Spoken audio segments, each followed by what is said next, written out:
Des rats dans un établissement scolaire, impensable pour les parents d'élèves. Ce matin, devant cette école primaire, certains d'entre eux ont hésité à laisser leurs enfants une journée de plus au milieu des rongeurs. Il y avait beaucoup de parents ce matin, elles étaient vraiment mécontentes parce que lorsqu'ils sont arrivés, la directrice était devant l'école justement et elle a dit non, il y a classe. Donc la maîtresse a dit non.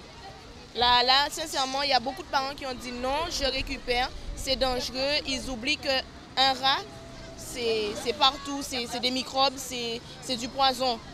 Là, cet après-midi, je ne le mets pas. Je l'ai mis ce matin parce qu'il avait une évaluation, mais cet après-midi, il n'y va pas.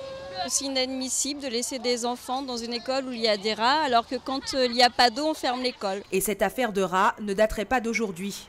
Ici, on parle d'un problème récurrent. Ça fait 2 ans que j'habite à Dugazon et ça fait 2 ans que j'entends qu'il y a des problèmes de rats.